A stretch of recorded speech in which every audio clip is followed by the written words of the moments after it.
Hey, what's good? You're talking to a girl from the hood. Yeah, I got a little bit of sense, and I'm looking for a man that can be my fresh prince. I've been working hard trying to see just who I am. Trying to use my voice, learning how to take a stand. Understanding what's important, who needs help, who needs me. Giving meaning to my people and awareness to the streets. I empower, I encourage, I educate, it's a need. I'ma put y'all up on game. All you gotta do is take heed. Entertain you for an hour, you laugh and you might cry. I'ma always be transparent and I'll never tell a lie. So come along and join me. I have things to discuss. You're following your girl who found her purpose. You're following your girl who found her purpose. Hey, hey. You're following your girl who found her purpose. Good morning, everybody. Happy Saturday. Happy Sabbath. I'm so glad that you guys could join me this morning. I'm a little bit off my game, so y'all give me a moment so I can share everything. Y'all don't mind me. I'm just, like I said, I'm on the lake freight, y'all, this morning. So let me go ahead. I need to just share this on my other page to make sure that everybody is abreast of what's going on. So I'm sorry. Here we go. Okay. Join now. Sorry, y'all. Okay. So, anyways, I want to welcome you guys back to today's show. Happy Sabbath. Assalamu alaikum. Happy Saturday. As always, it's great to be in front of you guys. Before I get started, you know that I always like to give you guys phone numbers and just information that you may need if you are struggling with whether it be any mental health issues, depression, anxiety, if you just need someone to talk to, or if someone that you know is struggling with these things. So I want to make sure that the first number that I give you, if you're in the Kern County area, is the Kern County or Kern Behavioral Health and Recovery Services. That number is 800-991-5272. So I want to make sure you have that number. If you are in the Los Angeles area, and you're struggling with any type of mental health issues, if you're struggling with any type of substance use issues, this would be the number that you want to call. That would be 800-854-7771. And I'm just making sure, you guys, that everybody has the information because they are hitting me up. So I apologize. Also, once again, if you're struggling with any type of suicide issues or you know someone who may be struggling in that area, then this is the number for you. That number is 800-273-8255. So, as you guys know, these numbers are always up. I know I don't breeze over them, but they do disappear as I talk. So, if you ever want to go back and get these numbers, the suicide helpline, the Los Angeles Department of Mental Health, or the Kern Behavioral Health and Recovery Services. Like I said, it's always there. So refer back if you need any of these numbers and you are struggling in any of these areas. Oh, excuse me, I must be talking fast. Good morning. How you doing, Hazel? Good morning. As you guys know, this is the last weekend of Black History Month. So with that being said, I want to make sure that I got a little song on every week for y'all. So I wanted to bring James Brown on today, while I do my little disclaimers, because I want y'all to know that I'm Black and I'm proud. That's why I got my shirt on. I'm unapologetically Black. I know that it's Black History 365 days of the year, but since they give us February, we want to make sure that we show out in February. I probably was slacking on my shirts and my attire, but I wanted to make sure this last day that we go out with a bang. So I want y'all to know that I'm Black and I'm proud. That I'm sure my viewers that are Black, that they're proud. We just proud, y'all. Okay? We proud 365 days of the year. And we're going to say it loud. We Black and we proud. So, with that being said, everything that we talk about on this show is from a Black perspective, obviously, because I am a Black woman. I'm not saying that all Black women think the way that I do, but I hope to just highlight some things and bring some things to light that others may not often think about or may not feel comfortable talking about. And that's what I'm talking about, Hazel. What you say, you black and you proud? That's right. We black and we proud. So this morning, I'm not gonna play the whole song because y'all know James will keep going and going, even though we love him. I'm gonna go ahead and mute this because we want to talk about the topic today, which is privilege. And you guys know that I don't like going over my hour, but we've been going over the hour because these topics have been so deep, so serious, and a lot of people have had a lot of input on them. And so I think today's topic is going to be the same. I think we're going to be able to have a good discussion about it. I think that even just the sound of privilege, a lot of individuals don't really know what that truly means or how deep it can be. Because once again, when I think of privilege, it's something different. I'm sure when you guys think of privilege, you think of something different. But today we once again gonna get down to that. So y'all know I like to start with a little definition. So that's what I'm gonna do.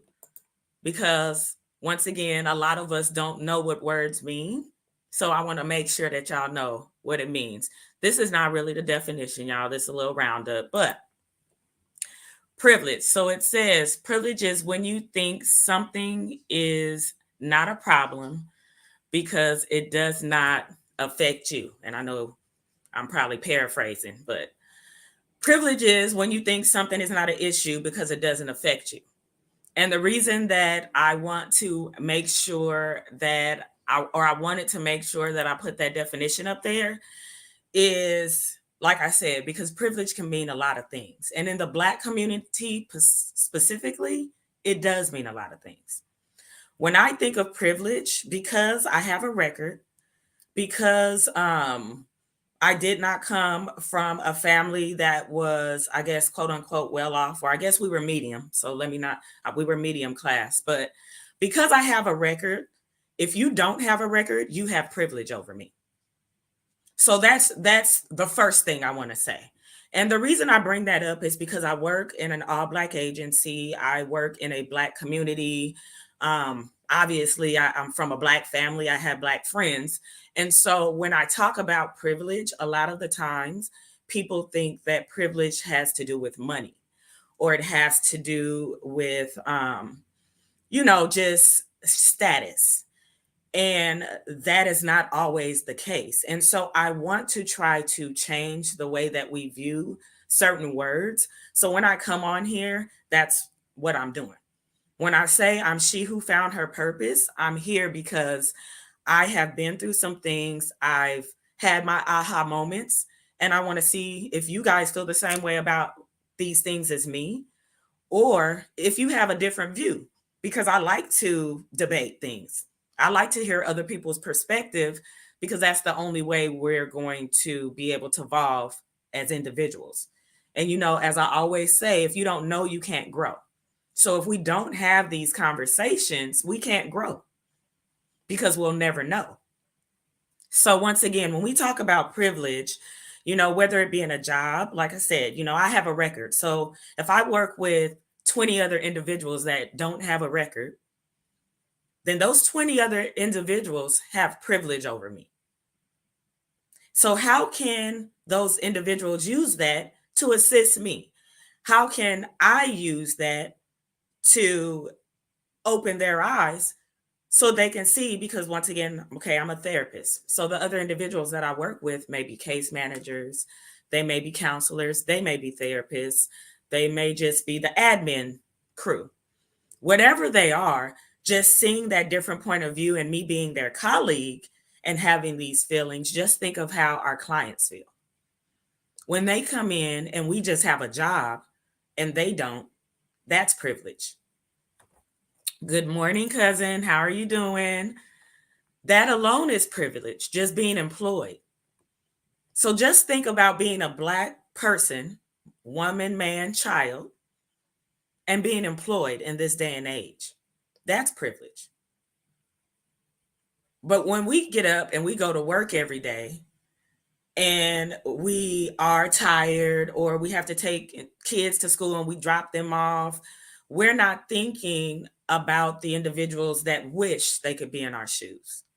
We're not thinking about those people who are getting up every day looking for employment that are still not being offered jobs because maybe they can't get to that job because they don't have a vehicle, or maybe they can't get to that job because they don't have childcare. All of those little things are privileges.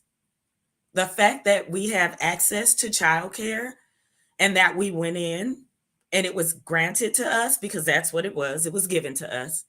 We have that privilege, whether it be because we financially were able to pay for it, or we knew someone that was able to get us in, so it was maybe cheaper for us.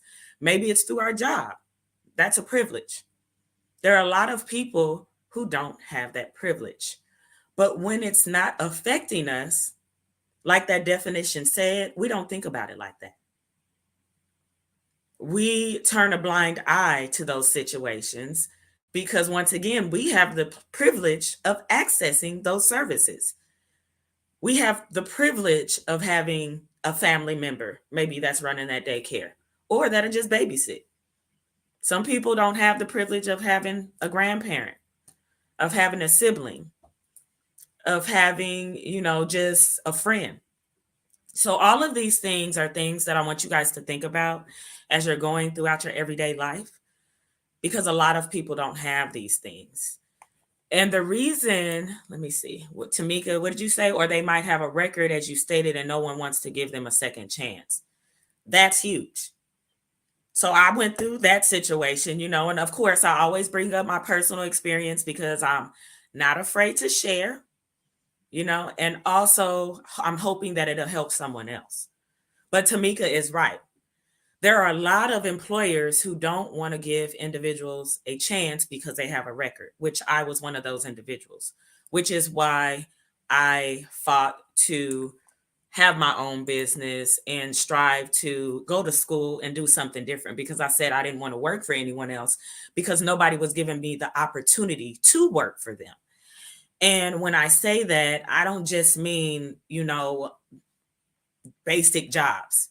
I mean, even individuals that I knew personally did not want to give me an opportunity because I guess they didn't see the good in me, or maybe they felt there was no good in me. I don't know. And so, once again, that's why I wanted to talk about this topic, because a lot of the time our biases are what will fuel our privilege as well.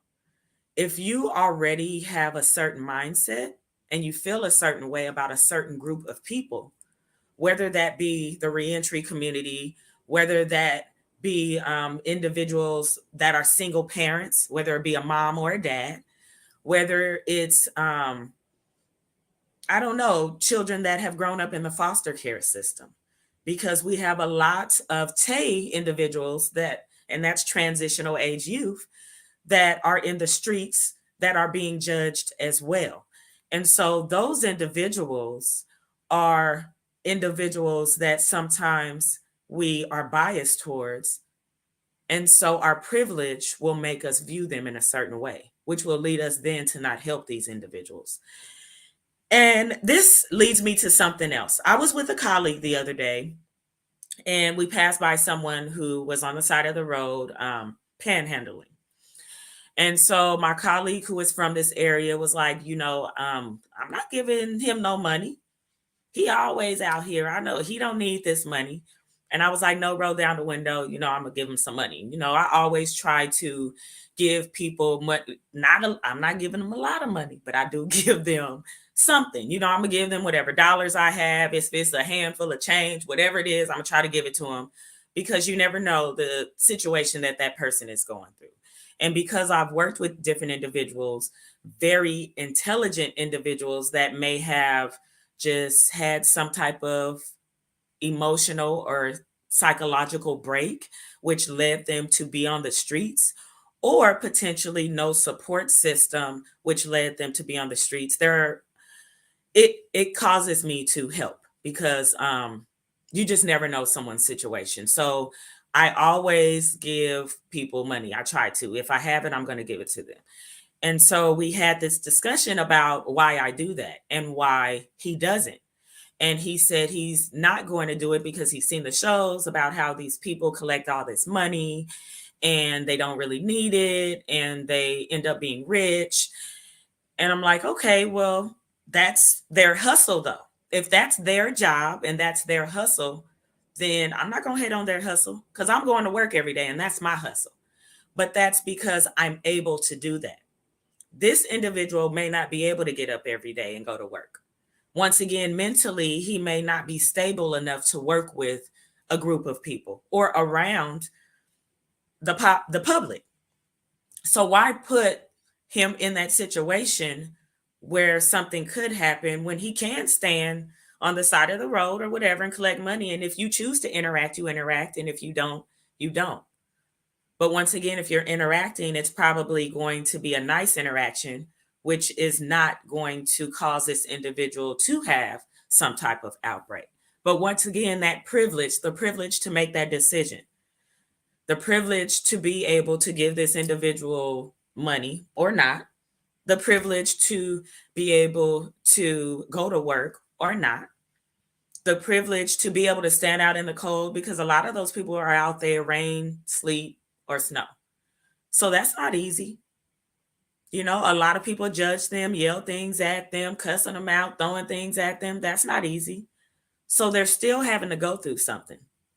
So once again, our privilege of just being able to go to work and being able to sit with people who are respectful. I mean, not all jobs are respectful, but you know, being able to sit with their colleagues and have tasteful conversations, being able to discuss things with their friends in a political way and not get cussed out, those are all privileges.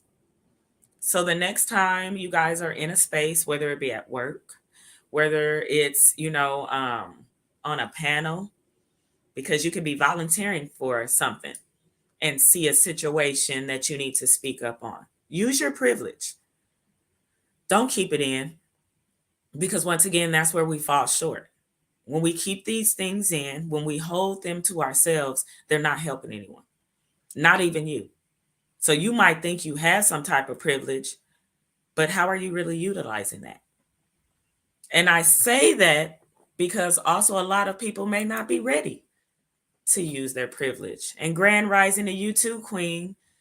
Oh, thank you. She said you're absolutely on point with this message this morning. Thank you. No problem. Once again, the reason I'm talking about this, we're in Black History Month. So if we can't help each other, then what we doing? What are we doing? We're Black 365 days a year. Like I said in the beginning, we're not going to change. So why not use our Blackness and our Black privilege? Because once again, we always think about privilege for other groups. So for white people or people that are not Black, let's just be clear. We always think that they have the privilege over us, which they do. But there is a way that we can take our power back and use our Black privilege to uplift our sisters and brothers, because we can be further in the community. Good morning, Sharon. How are you doing this morning?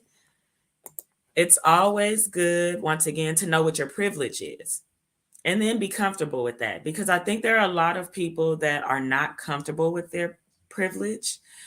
And so that was another reason I wanted to do this show. I mean, speaking up is not for everybody. So let me first say that. There are going to be times when you're going to be comfortable doing it. And there are going to be times when you are not comfortable doing it. Yes, Sharon, I'm Black and I'm proud. Yes, unapologetically. So the times that you're uncomfortable doing it is probably when you need to speak up. I'm not saying you're going to be able to do it in the beginning, but anything that's uncomfortable is because there's change brewing. And you guys need to lean into change and be comfortable with being uncomfortable. And I say that because there are going to be spaces where people are going to say things that are not okay. And we've all been in those places. We all have.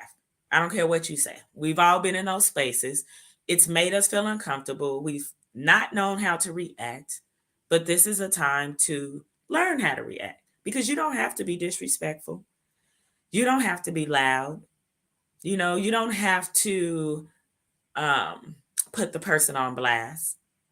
But what you can to do is let that person know that what they said was not okay. What you can do is stick up for your Black brother or sister because you may need someone to stick up for you one day. And once again, we all have some type of privilege. Even though, yes, I've been to jail, I have a record, and there may be people that have privilege over me in that area. I have privilege over a lot of individuals because I have been able to weather the storm. I have privilege over a lot of individuals because I now have my own practice. I have privilege over a lot of individuals because I'm able to articulate myself in a lot of different ways. I have privilege over a lot of individuals because I have the freedom to speak and do what a lot of other people are not able to do. So, with me being able to recognize that privilege, with me being aware and being vocal about that privilege, I have to figure out how to insert myself to help people with my privilege.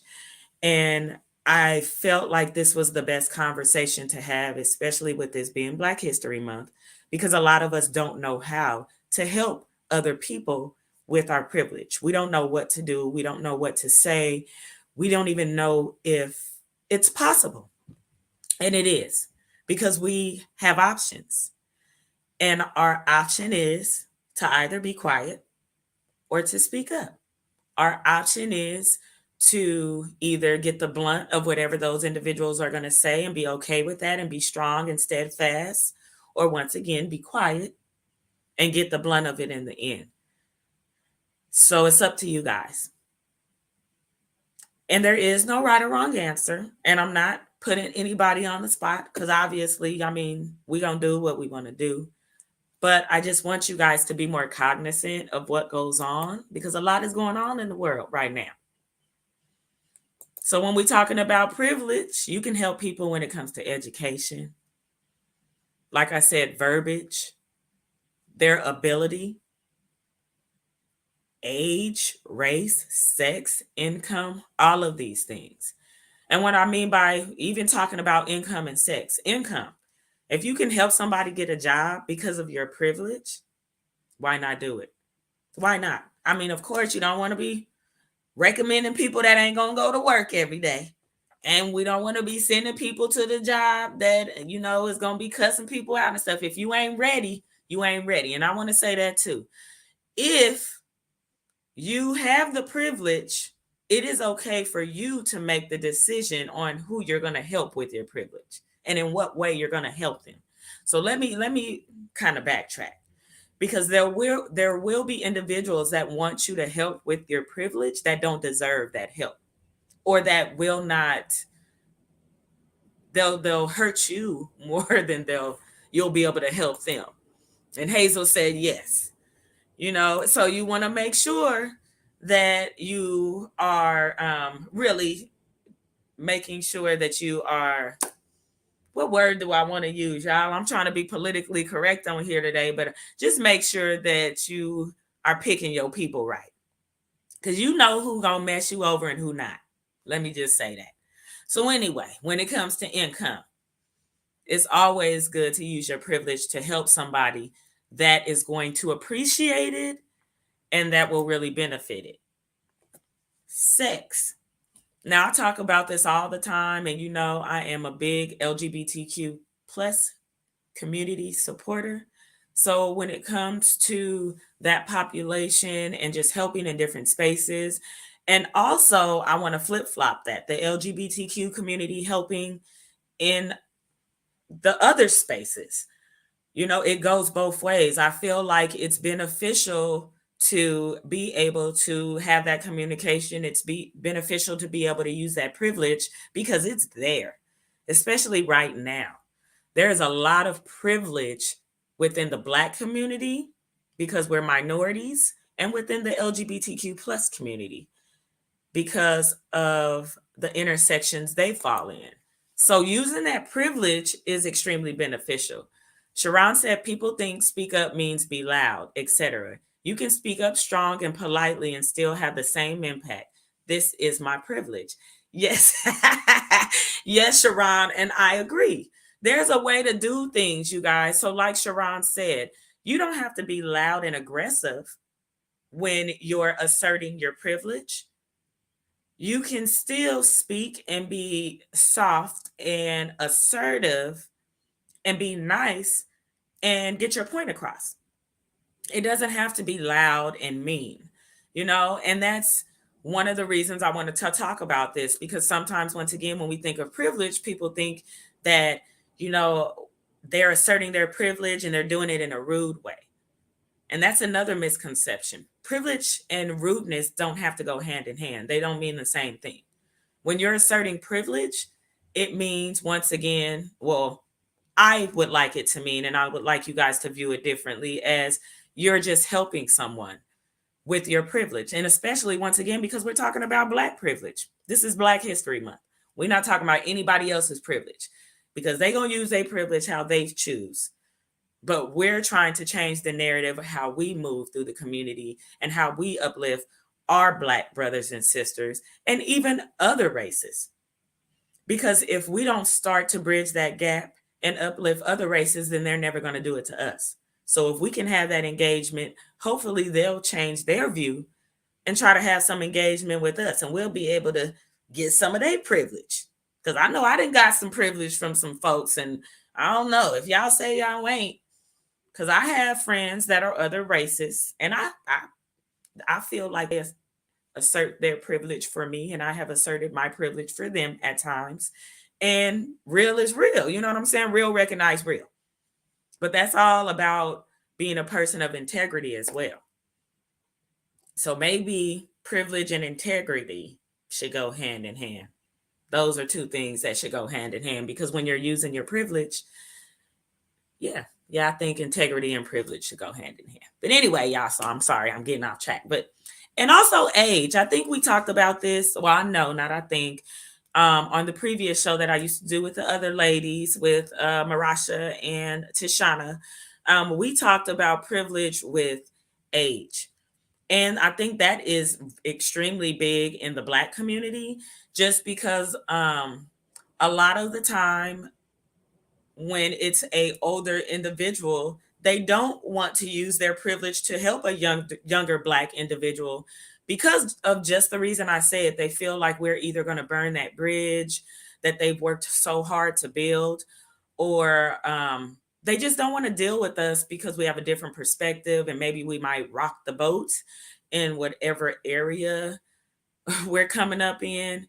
And so that's another thing that we need to change, because if we don't change it, then it's never going to change, because I'm the one getting older now. It used to be, I was young. I felt I was going to be young forever. Now I'm the old itch in the club, right? So at the end of the day, I have to figure out how to use my privilege to help the younger Black women and men coming up after me. And so once again, with that being said, age is something that I think we need to talk about as well, because we need to be able to utilize that privilege to be able to help the younger people coming up behind us. But also, our younger people need to use that privilege to help us. Tell us what's going on in the community, and let us tell you what's going on, what's been going on. You tell us what's going on now. We could put that together and work on something and collaborate. It shouldn't be a battle. And that's another thing, just within the Black community, we are so divided when it once again comes to privilege. When it comes to education, when it comes to language, when it comes to income, when it comes to ability. If someone has a disability, oh, we're separated. If there's a language barrier, if sis got 10 languages she could speak and I only got one, oh, she better. If you got 10 degrees and I have none, I got a couple of certifications, I'm thinking you better. If you making 150,000 a year and I'm making 50,000 a year, you better. That's how our minds work. So once again, we need to use our privilege to help our sisters and brothers, whether it be young or old, because I have a lot of younger Black women and men that are making more money than me, that have passed me in a lot of areas. Once again, the privilege. I say that all the time. I'm not ashamed. Just because of my background and because of the decisions I made, I had to stop. I, you know, I didn't continue. I wasn't making the right choices. Yeah, that's the bottom line. I wasn't making the right choices. And so I had to take a time out. And thank you, Franisha. Yep. Everybody needs to hear this because I'm talking to myself while I'm talking to y'all. Yep. And Ebony, I'm trying to tell them. Like I said, while I'm saying this, I'm talking to y'all. I'm talking to myself while I'm talking to you guys. And I say this because I had to take a time out. So when I took that time out, I wasn't able to focus on my goals and, my dreams. And you know how they tell us that we need to be doing all these great things, which is great. But some of us need to go off of that broken path to be able to figure out who we are and to find our purpose. And so I like to say that's all about what's that? And it's gonna be funny to a couple of y'all. To a couple of y'all, it might not be too funny. But we ain't talking about PPP loans on here, but we talking about PPP. Planning, purpose, and then the pursuit. Okay?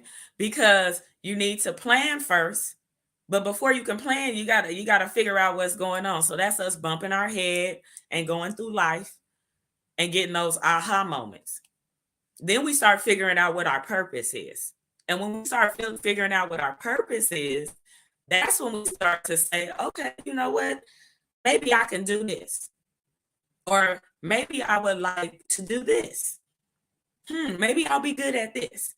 And that's when you start to meet people that love on you and mold you to be that individual that you really want to be.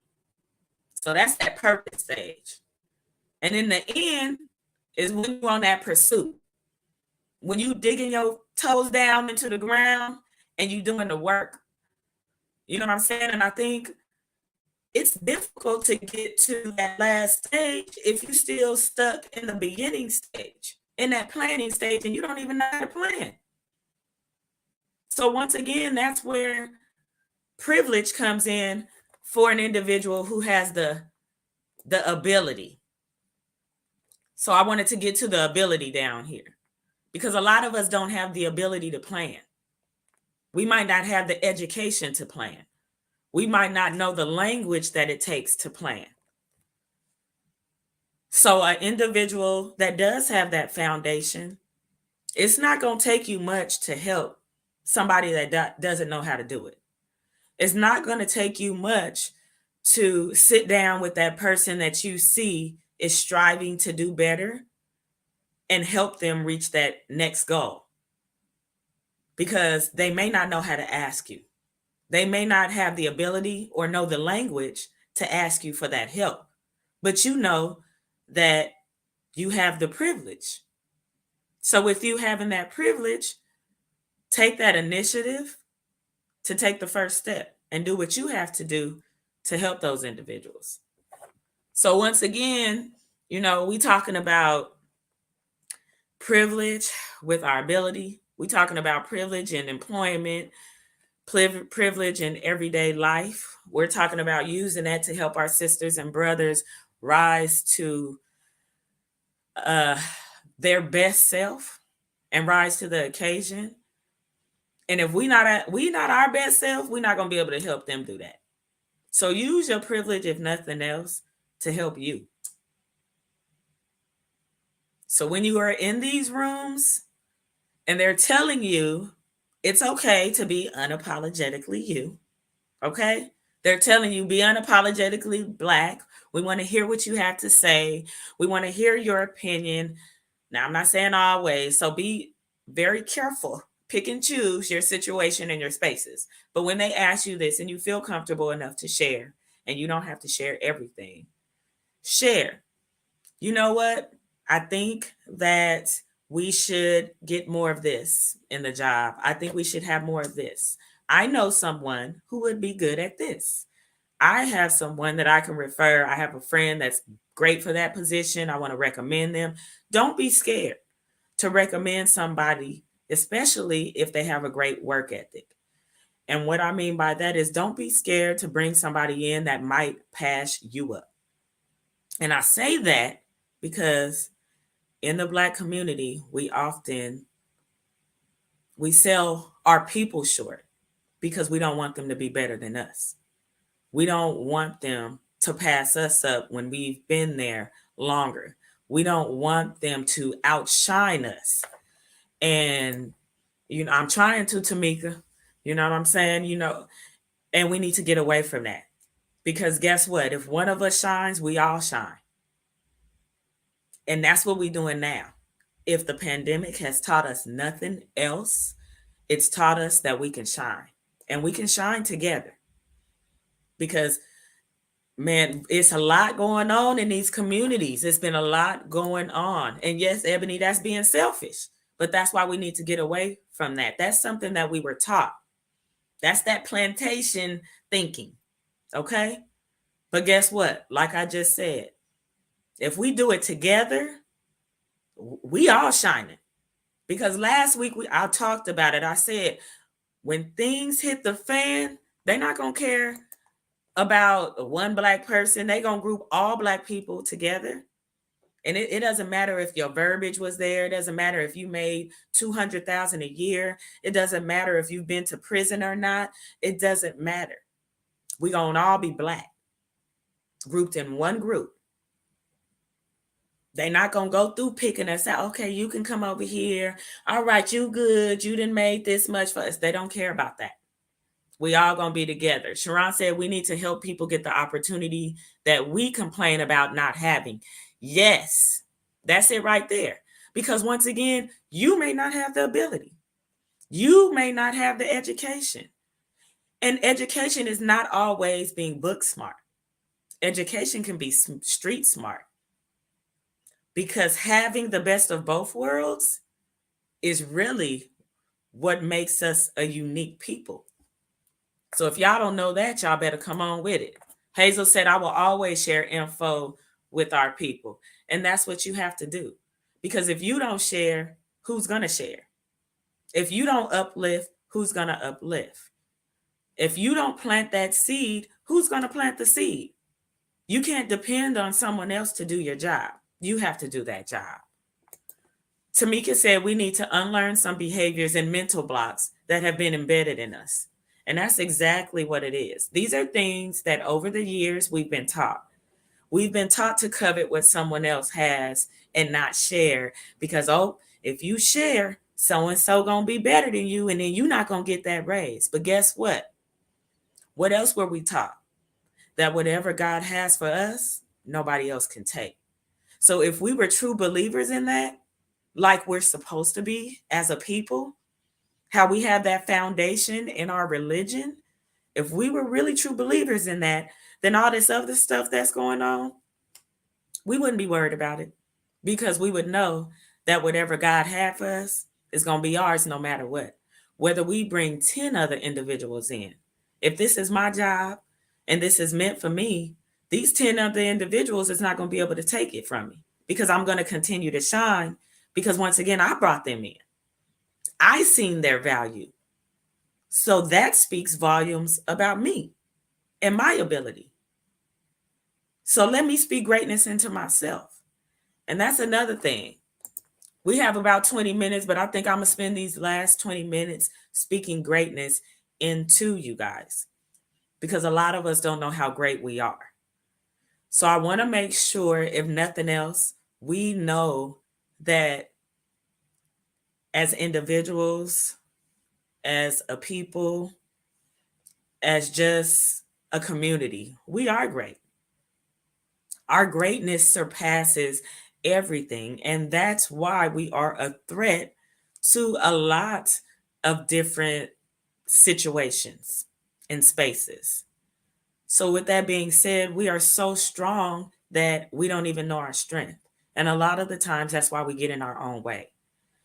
So I want to encourage you guys. I want to challenge you guys to get out of your own way. Because if we can do that, then we can do great things. We are the greatest at everything. We are the mothers of everything. When people spicing their food up, that's us. When they want their bodies to be curvy, that's us. When they want their skin to be a little darker, that's us. When they want to curl their hair up a little bit and put the perm on, when we was trying to straighten ours, but when they trying to kink theirs up, that's us. So I want you guys to be unapologetically Black every day, all day. I want you guys to embrace who you are, big, little, skinny, dark, light, whatever you are. I need you guys to embrace yourself. I need you guys to love on yourself. Because at the end of the day, we all we got. And we hear that a lot, but it's really true. Sharon said, I would love for you to have an event where we can meet and encourage and love on one another. Oh, you know what? Maybe I can, and I got you. I got the love. I knew what you were saying. Maybe I can do something like that. I don't know where it would be. I guess it would have to be in the Los Angeles area so everybody could meet in the middle. But definitely, I would be willing to do something like that because I do feel like we need more events like that. Once again, like you said, so we can love on one another. We need more events where we can just speak greatness into each other. And this is for women and men. And the reason I say that is for all of the single parents out there, and once again, women and men, because there's a lot of men that are stepping up to the plate. There are a lot of women that are, and I don't want to say stepping up to the plate, they're doing their jobs. So there are a lot of men that are doing what they're supposed to do as a parent. There are a lot of women that are doing what they're supposed to do as parents. There are lots of people that are doing what they're supposed to do as individuals. And I keep saying that because I don't want to single anybody out. Yes, right now we're talking about Black people, Black unity, Black love, Black togetherness, but I'm all about togetherness, period. But today, I want to make sure that I'm loving on my Black people because we feel like we can't do that. We turn away from it all the time.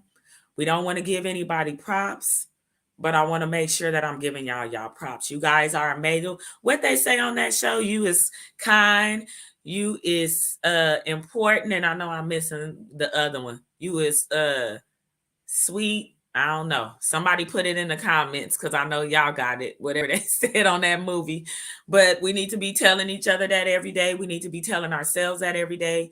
You guys need to wake up every morning and tell yourselves that you're great, that you're capable, and tell yourself that you're going to give somebody a little bit of your privilege, whether it be today, tomorrow, next week, whenever you decide, whenever you feel comfortable. Because once again, everybody's not comfortable, everybody's not ready. But when you start to feel comfortable, I want you to challenge yourself to give a little bit of that privilege to somebody else. Help them, elevate them a little bit. Tamika said, embracing being Black and being a Black woman gives a better sense of self when we find out who we are and our worth. Seeing someone move ahead will not cause us to have a stank face towards other Black women. And you're right. If you know who you are as a person and what you bring to the table, seeing another Black woman rise to the occasion will make you feel great. Just knowing what we've had to go through. Even a Black man. When I see Black men in spaces, Black men that have not forgotten where they've come from, to me, that's the best feeling. Because once again, when you get in that space and you forget where you've come from, man or woman, that's the problem. And that's where we fall short. And Sharon, yep, the help. So what is it? You is kind, you is some sweet, you is important. I don't know. I know sweet probably ain't the one. But yep, the help. But once you guys figure out who you are, you're able to love on yourself, then you'll be able to love on other people.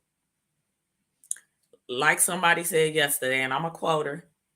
She said, and I've heard this multiple times, but if your cup is already full and you have overflow, then it's not going to take away from you to give to somebody from that overflow. Your cup is still going to be full. So at the end of the day, make sure that that self-care is there and that you're loving on yourself so that you can give somebody something from your overflow. Help them. Yes, Tamika, there you go. You is kind, you is smart, and you is important. That's what it is, not sweet. I don't know where I was getting sweet from. Probably because the blacker the berry, the sweeter the juice. but but yes, you is kind, you is smart, you is important. That's it right there. Ebony said, I actually feel proud when I bring someone in and they do better than me. It makes me feel like I did a good job. And that's how it should have you feeling. Because honestly, that speaks volumes to your management skills.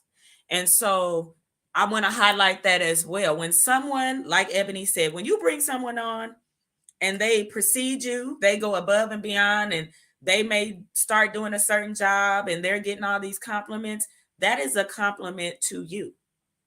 So like Ebony said, it should make you feel good because at the end of the day, you saw the potential in that individual. You spoke greatness into them. You gave them an opportunity, and now they're making you look good. So why not? And that's what a lot of people fail to realize. That right there shows your management skills. It shows your awareness, where you're at in your career, and it shows that you're ready for the next step. Maybe you're ready to own your own business because you're able to see these things and you're able to have employees. A good boss, Sharon said facts, Ebony. A good boss, a good, let me say, leader. So let me use that word because I always tell people this. A manager, a supervisor, and a boss are three different things. A leader, in my opinion, is in a whole different category because a leader is able to do exactly what Ebony said. They're able to bring someone on, potentially able to train that person and mold them to how they need to be. And if that person supersedes everything that you thought they ever could do, that's amazing. You're a leader because you saw that potential in that individual. You groomed them to be the best that they could be, and the gifts and skills that they already had in them, you were able to build that foundation so they could be something great. Now, a supervisor, a manager is just going to hire people and keep them where they're at. They don't want them to grow. They don't want them to have any new skills. They don't want to see them in any space, and they may not bring them on themselves. They may just allow other people to bring on individuals and continue to try to keep those people down. Not all, but some. But once again, a great leader, which is what we have and what we are and what we have always been, are individuals who can uplift our sisters and brothers. We've always been about unity, but we let other things get in our way. So let's get back to those old ways. Let's get back to building one another up. Let's get back to loving on one another. Once again, and I'm going to keep saying this, let's get back to being unapologetically Black. Let's get back to being proud about being Black 365 days a year. Not just during the week, or not just on the weekend, not just after 5, not before 8. Let's be unapologetically who we are 365 days of the year, 24/7. Because if we can't do that, what are we doing? We're not helping ourselves or anybody else. So with that being said, I want to go out playing the rest of I'm Black and I'm Proud. I want to thank you guys for joining me today. And yes, Sharon, you're right. Not just in February. But you know what? They gave us the best month. We got Valentine's Day. We got Martin Luther King's birthday. It's Black History Month. It's a lot going on in February. So they gave us the best month anyway. So we'll take it. But I want you guys to continue to be Black and proud. I want you guys to continue to love on yourself and start loving on others. If you're not loving on yourself now, start as of today, because we're not having that no more. It's all about you. And once you start loving you, you'll be able to love everybody else. but continue to be black and proud every day. Take pride in everything you do, and nobody will be able to take anything from us. And be black and say it loud. I'm black and I'm proud. All right, you guys. I'll see you guys next Saturday, 9 a.m. Same time, same place. If you guys want me to talk about something, or if you want to be on the show, you can hit me up in my inbox right here on Facebook. And, or you can go to shewhofoundherpurpose at gmail.com if you're on my YouTube, and hit me up and let me know what you guys want to talk about. Or, like I said, that you want to come on. And I'll get y'all on the show. Follow, like, and share, you guys. She Who Found Her Purpose, YouTube, and on Facebook. I'm here every week, 9 a.m., God willing, and I love to see you guys. I want to make sure that you guys have an amazing weekend on purpose and continue to be black and proud. See you guys next week. Bye.